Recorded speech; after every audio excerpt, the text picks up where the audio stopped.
एकीकडे सोन्याचे भाव ऐतिहासिक उंचावर जात असतात, दुसरीकडे देशाचे पंतप्रधान थेट सांगतात वर्षभर सोनं खरेदी करू नका. हे ऐकून आधी कोणाचा विश्वास बसला नाही. लोकांनी विचारलं, हे खरं आहे का?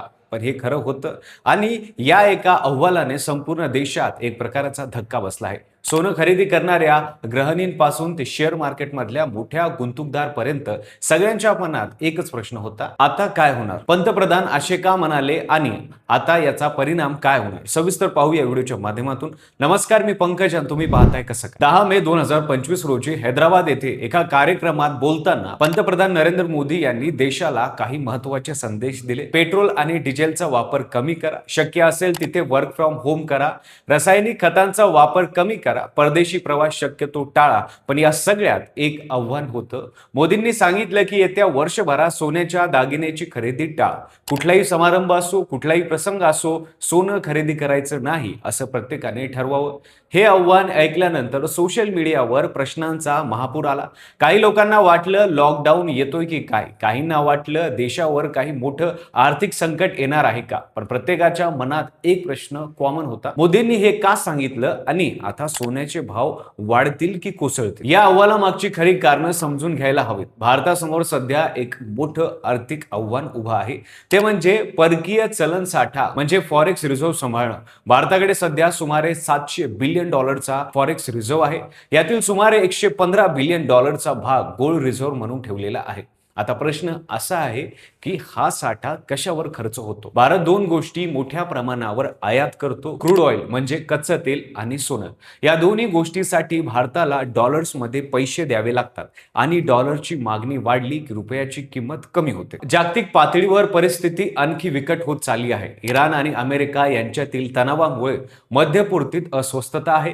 इराणने अमेरिकेला दिलेल्या शस्त्रसंधीचा प्रस्ताव डोनाल्ड ट्रम्प यांनी फेटाळला. त्यानंतर क्रूड ऑइलच्या किमती प्रति बॅरल $105 पुढे गेल्या. स्ट्रेट ऑफ हॉर्मुझ अजूनही पूर्णपणे खुलला नाही आणि या मार्गातून जागतिक 1/3पेक्षा जास्त तेलाची वाहतूक होते. त्यामुळे पुढील काळात कच्च्या तेलाच्या किमती आणखी वाढण्याची शक्यता होऊ शकते. एवढ्या पार्श्वभूमीवर सोन्याच्या आयातीचा भार किती आहे ते पहा. फक्त जानेवारी 2025 मध्ये भारताने तब्बल $12 अब्ज सोनं आयात केलं. हा आकडा त्याच्या आधी 5 ते 6 महिन्याच्या एकत्रित आयातापेक्षाही जास्त आहे. भारतात सोन्याची जेवढी गरज आहे त्यापैकी 90% जास्त सोनं आयात केलेलं असतं.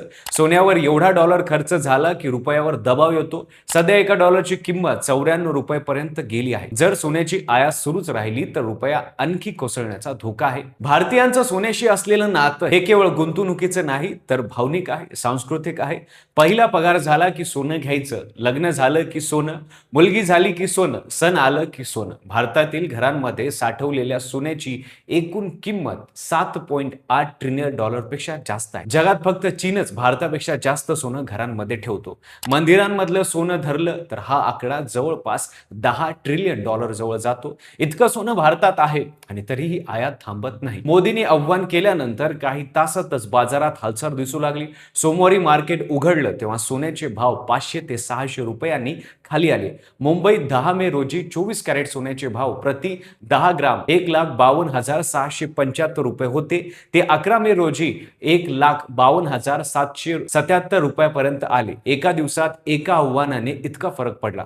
सोबतच शेअर मार्केटमध्ये सुद्धा गोल्ड रिझर्व्ह मोठ्या प्रमाणात कोसळले. सोन्याचे व्यापारी आणि दुकानदार मात्र टेन्शन मध्ये आहेत. अनेकांनी प्रतिक्रिया दिली की हे आव्हान लग्न सराईच्या काळात आलं आहे. आधीच मागणी जास्त असते आणि त्यात आता हे झालं तर व्यवसाय थंडावेल. काहींनी सांगितलं की आणीबाणीसारखी परिस्थिती आहे. मात्र गुंतवणूकदारांनी सावधपणे पाहायला सुरुवात केली. आणखीन काय परिणाम होणार आहे याची वाट पाहावी लागेल. आता खरा प्रश्न असा तो भविष्याचा. मोदींच्या आव्हानाने सोन्याचे भाव कायमचे कोसळतील का? तर उत्तर आहे नाही. कारण भारतातले सोन्याचे भाव हे केवळ भारताच्या मागणीवर ठरत नाहीत, ते ठरतात जागतिक गोल्ड प्राइसवर. डॉलरच्या तुलनेत रुपयाची किंमत किती आहे यावरून आणि आयात शुल्क आणि तसंच करांवर. भारतीयांनी खरेदी थांबवली म्हणजे जागतिक सोन्याचे भाव कमी होणार नाहीत. मध्यपूर्वीत जर युद्धाला पुन्हा तोंड फुटलं तर जगभरात सुरक्षित गुंतवणूक म्हणून सोन्याची मागणी वाढेल आणि भाव वाढतील. अमेरिकेची इकॉनॉमी अडचणीत आली तरी सोन्याचे भाव वाढतात. डॉलर महाग झालं तरी भारतात सोनं महागतं. थोडक्यात भारतात मागणी कमी झाली तरी जागतिक कारणामुळे सोन्याचे भाव वाढू शकतात. भाव स्थिर राहू शकतात पण कोसळणार नाही. सरकारचा खरा उद्देश वेगळा आहे. सोन्यावर होणाऱ्या डॉलरचा खर्च वाचून तो कच्च्या तेलाच्या आयातीसाठी वापरायचा आहे.